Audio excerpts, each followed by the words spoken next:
효율적인 수입을 통한 국내 산업의 발전과 수출 경쟁력 강화에 기여하고 있는 한국수입협회. 코로나19 위기 속에서도 최단 기간 무역 1조 달러 달성의 성과를 이뤄냈지만 가속화되는 글로벌 경쟁으로 원자재 수급난, 물류 대란 등 국내 산업계의 위기는 끊이지 않고 있는데요.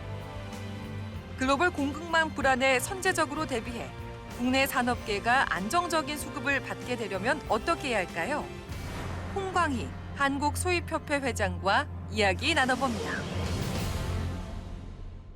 코로나19 속에서도 한국은 올해도 무역 1조 달러를 기록하며 무역 강국을 과시했습니다. 이런 성과는 그냥 나온 것이 아니죠. 네, 그렇습니다. 그래서 오늘은 민간 수입을 위해서 애쓰고 계시는 홍광희 한국수입협회 회장님과 함께 이야기 나눠보도록 하겠습니다. 회장님 안녕하세요. 안녕하십니까. 어서 오십시오. 반갑습니다. 한국수입협회 그 언론에 그렇게 많이 노출되는 그 단체가 아니라서 네. 그 시청자분들께서 좀 낯설 것 같습니다. 먼저 단체에 대해서 먼저 소개를 부탁드리겠습니다. 네, 저희 한국수입협회는요, 1970년도에 산업통상자원부에서 인가를 받아서 한국무역대리점협회라는 이름으로 시작이 됐습니다. 우리 모든 한국 분들이 잘 아시는 바와 같이 자원이 부족한 우리나라 입장에서 수출을 하기 위해서는 기본적으로 값싸고 질 좋은 원자재가 먼저 수입이 선행이 돼야 수출이 가능했습니다. 그래서 한때는 15,000개 회원사들이 활동을 했습니다만 현재는 8,000여 개 회원사가 각종 원부자재와 설비 또 기술들을 수입해서 적재적소에 공급하는 역할을 하고 있습니다. 회원사가 8천여 곳이라면 굉장히 큰 규모의 협회인데 그렇습니다. 회원사들이 어떤 도움을 구체적으로 받고 있는지도 좀 궁금하네요. 네, 우리 회원사들은 회표로부터 기본적으로 해외 공급선 정보를 이제 저희가 폭넓게 제공을 해주고 있고요. 네네. 또 저희가 통상 이제 무역 흑자를 많이 내는 국가들을 대상으로 주로 파견을 합니다만 수입 사절단 파견을 통해서 현지 국가들의 공급선들과 1:1 매칭 서비스를 또 제공을 하고 있습니다. 차량용 반도체 때문에 그 완성차 생산 그 공장이 중단되고 또 요소수 사태 그리고 또 최근에는 중국에서 그 반도체에 들어가는 휘토류 있지 않습니까? 네. 여기를 또 좀 건드리고 있어요. 그렇다면 자원 무기화가 또 그 쟁점이 되고 있는데 여기에 대해서는 그 일선에서 어떻게 생각하고 계십니까? 저희가 오래전부터 그 전략적인 수입에 대해서 이제 많이 말씀을 드려왔었습니다만 자원 무기화는 그 국가의 정치 현황이나 뭐 천재지변이나 여러 가지 그런 상황에 따라서 언제든지 발생될 수 있는 상황이라고 생각을 합니다. 올해는 특히 이제 요소수 사태를 겪으면서 수입의 중요성이 상당히 많이 대두가 되었는데요. 비단 수입뿐만이 아니라 수출을 더 잘 하기 위해서도 반드시 전략적인 품목들이 수입이 잘 원활하게 돼야 되기 때문에 우선적으로 공급선 다변화가 신속하고 체계적으로 필요하다고 생각을 합니다. 저희가 이제 산업부나 또 무역협회나 그런 유관 단체에서 조사를 해보고 있습니다만 약 4천여 개의 품목들이 주요 품목들인데 그러한 품목들 중에서도 의존도가 높은 한 특정 국가의 의존도가 높은 품목들이거나 또는 우리 입장에서 굉장히 중요한 전략적인 품목들에 대해서는 선제적으로 공급선 다변화, 수입선 다변화가 준비가 돼야 된다고 생각을 합니다. 지금 코로나19로 인해서 굉장히 국내외로 어려운 상황임에도 불구하고 우리나라 무역액이 1조 달러를 돌파했다는 아주 기쁜 소식을 들었습니다. 진짜 어려운 상황에서도 경제적인 어떤 버팀목을 해줬다는 그런 생각도 드는데 회장님께서는 근데 이런 소식에 좀 아쉬운 부분도 있다고 언급을 해주셨다고 저희가 들었어요. 어떤 부분이었을까요, 회장님? 네. 전 국민이 모두 다 기뻐할 일이지요. 11월 달에 우리 정말 사상 최초로 무역 1조 달러를 최단 기간 안에 달성하는 그런 쾌거를 이루었습니다. 기본적으로 수출이 반이면 거의 수입도 반입니다. 그래서 우리가 무역 1조 달러라고 얘기를 하면 연말까지 이제 이번 주까지를 지나면 수출은 당연히 6천억 불을 상회할 것이고 수입도 6천억 불에 육박하거나 상회하게 될 것입니다. 그러면 그 수출액에 거의 버금가는 수입액에 저희가 통계적으로 봤을 때 약 87% 가까이가 수출하고 직접 연관된 품목들의 수입입니다. 그 말씀은 원자재, 또 원부자재, 네네네. 또 자본재, 설비나 이런 것들이 그러니까 수출하고 직접적인 연관이 되는 제품들이 약 87%가 되고요. 그 이외에 약 13%가 소비재의 수입입니다. 그래서 이 무역 1조 달러 최단 기간 달성을 한편으로 너무 이 쾌거를 기뻐하면서도 수입을 이렇게 많이 우리가 전략적으로 해야 되는 국가임에도 불구하고 요소수의 공급 불안으로 많은 사람들이 어려움을 겪는 상황을 보면서 조금 아쉽다라는 생각을 해봤습니다. 그러셨군요. 네, 지금 말씀하신 대로 우리나라가 자원 빈국이니까 수입을 해야지 뭐 수출도 할 수 있다. 뭐 당연한 네. 말씀인데요. 근데 그런 점에서 좀 국민의 좀 인식이 좀 환기됐으면 하는 뭐 그런 바람을 가져봅니다.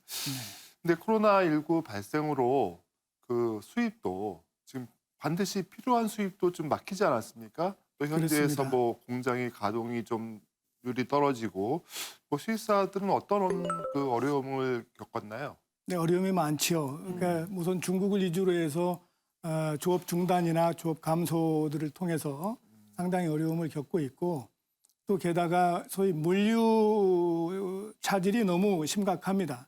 예컨대 이제 선봉량 그 컨테이너 스페이스 확보도 쉽지 않고요.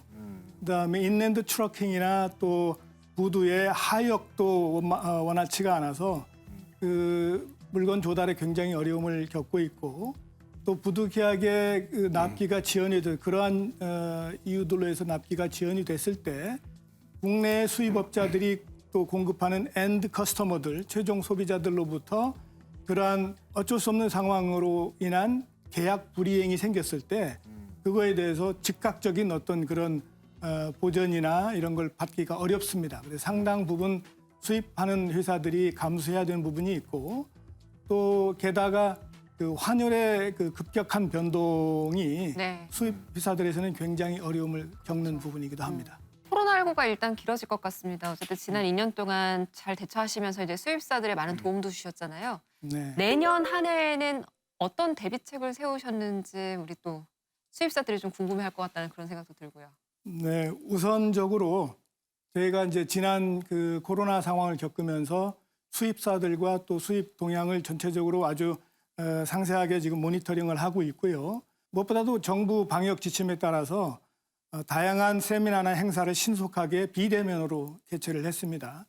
그리고 최근에는 그 회원사들과 좀 더 원활한 소통을 하기 위해서 AI 딥러닝하고 메타버스를 활용한 플랫폼을 지금 준비하고 있습니다. 그리고 지금 주어진 상황을 보다 신속하고 원활하게 회원사들하고 소통함으로써 저희가 지금 코로나 때문에 해외에 직접 사절단 나갈 수 없는 부분들을 온라인으로 할 수 있는 방법을 계속해서 모색하고 있습니다. 최근 그 미국이 중국 그 올림픽 보이콧 선언을 하지 않았습니까? 네. 우리나라는 또 미국과 중국 사이에서 어떻게 해야 될지 좀 난감한 상황이고요. 근데 네. 이런 뉴스가 나올 때마다 좀 상당히 좀 곤혹스럽죠. 네, 네, 네네. 네. 그렇습니다. 지금 이러한 상황일수록 다시 한번 공급선 다변화 또 전략적인 수입의 중요성이 필요하다고 생각을 합니다. 왜냐하면 저희가 일본으로부터 수출 규제의 그런 어려움도 겪었습니다만 중국이나 일본뿐만이 아니라 어느 국가도 그 자국에 도움이 된다고 판단이 됐을 경우에 유사한 상황이 발생될 수 있다고 생각이 됩니다. 그래서 저희 수출이 무엇보다도 중요한 우리 나라 입장에서는 수출을 잘 하기 위해서도 전략적인 품목들에 있어서는 체계적이고 상시적으로 수입선 다변화와 공급선 다변화가 준비가 돼야 된다고 생각을 합니다. 네. 해외 비즈니스를 하시다 보면은 과거와는 다르게 이제 우리나라 위상이 얼마나 달라졌는지 직접 체감을 하실 것 같아요. 요즘에는 네. 이제 K-팝, 뭐 한류도 있고요. 느끼시기에 어떠세요? 우리나라가 참 많이 위상이 높아졌습니까? 당연하죠. 지금 아마 이제 우리 사회자님들도 기억을 하시겠습니다만 한 3, 40년 전만 해도 우리가 아무리 상품을 잘 만들어도 한국 제품이야 그러면 기본적으로 약 5% 정도 가격을 삭감해야 되는 소위 말하는 코리아 디스카운트를 저희가 경험한 바가 있습니다.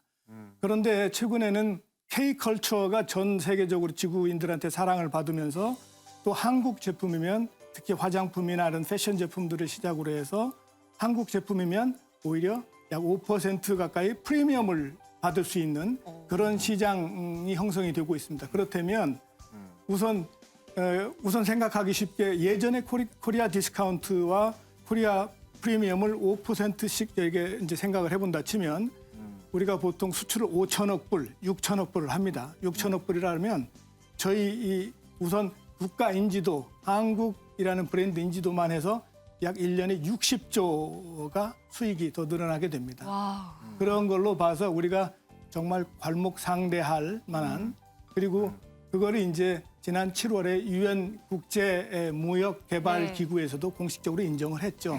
그래서 저희가 선진국으로 편입이 됐죠.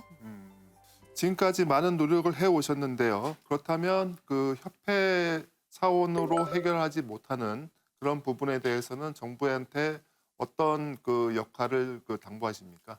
네, 좀 장기적인 어떤 그런 지원을 고려를 해주시길 바라고 이미 지금 그 요소수로 인해서 촉발된 공급선의 어떤 다변화에 대한 문제는 비단 수입 업계나 이런 데만 문제가 아니기 때문에 이미 산업통상자원부 또 그리고 무역협회 또 코트라 또 대기업 상사 또 중견 기업들과 함께 저희 수입협회도 함께 태스크포스 팀을 이미 구성을 했습니다.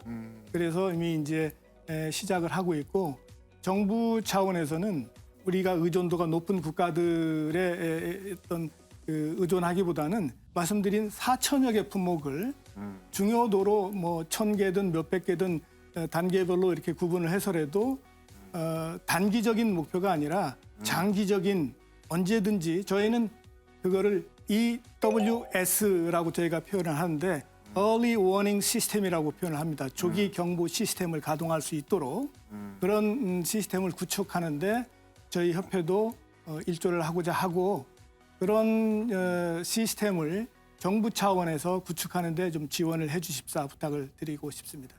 앞으로 이제 수입협회도 50년을 걸어오셨는데 그 50년에 또 그 이상도 계획하고 계실 것 같습니다. 어떤 그림을 그리고 계시는지 마지막으로 한 말씀 부탁드립니다. 네, 무역에 있어서 수출과 수입이라 함은 여러분 술의 두 바퀴와 같다고 생각하시면 됩니다. 어떤 험난한 그런 자갈밭길이나 이런 통상의 험난한 그런 과정을 겪어가는데 한쪽 바퀴만 밀어서는 잘 갈 수가 없지요. 그래서 이 수출과 수입을 동시에 같이 지원하는 전략이 필요하고요.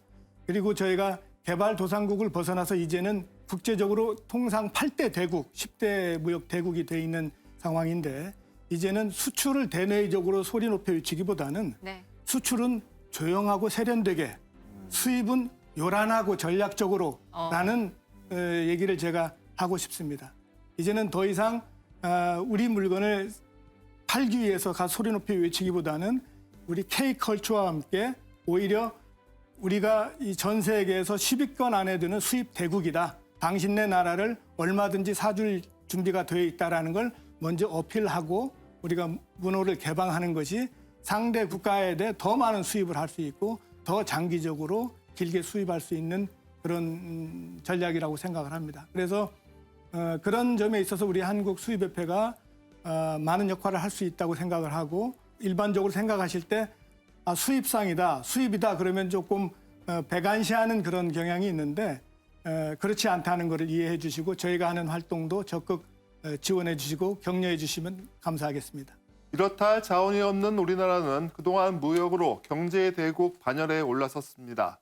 시시각각 변하는 세계 경제 여건 속에서 한국수입협회가 무역의 한 축을 지켜나가길 기대합니다. 네, 회장님의 말씀은 여기까지 듣도록 하겠습니다. 고맙습니다. 감사합니다.